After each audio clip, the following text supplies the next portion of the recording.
Македонија повторно на европска раскрсница. Во што попрво да верува? Фазно членство, членство без право на глас, арбитражна комисија за вето, квалификувано мнозинство.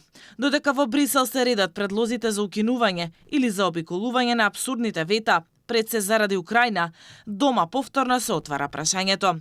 Дали треба да се почека појасна слика за иднината на Унијата пред да се спроведе најболната точка – уставните измени?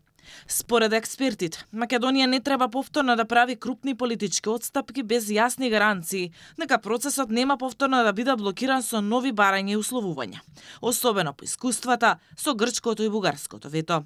Чилиманов оценува дека секој чекор напред на Македонија е значаен за евроинтегративниот пат.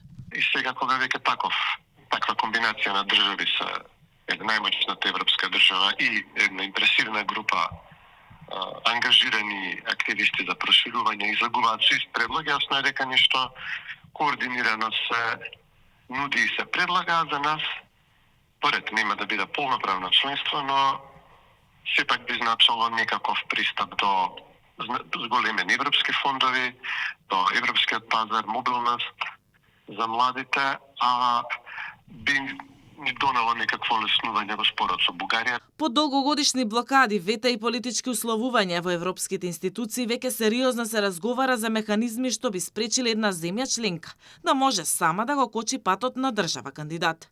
Се споменуваат модели како фазно членство, постепена интеграција, арбитражни комисии, билатерални спорови и носење одлуки со квалификувано мнозинство, наместо со едногласност. Според експертите, Македонија мора да го искористи позитивниот момент кој владее во Унијата за проширувањето. Доколку дојде до некакво вакво решение за Македонија во според со Бугарија бараше гаранции дека ќе добие членство, известно членство на крајот на тој процес, нели, на промена на уставот, на тој прашање кое што Бугарија го одбра како клучно за неа во моментов.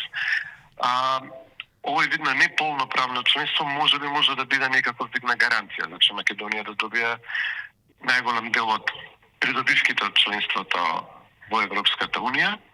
И не се само идеите за внатрешни реформи. Многумина во Европската Унија сметаат дека не е фер Украина да се стави на брза лента, а други земји кандидати да чекаат со години.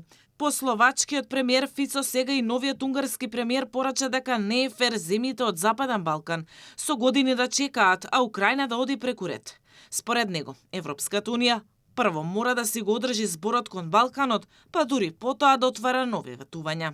И став и од социјалистите и демократите во Европскиот парламент. Тие бараат сите кандидати да бидат третирани подеднакво. Ако Украина добие олеснувања или забрзан пат, тоа мора да важи и за Македонија и за останатите земји кандидати.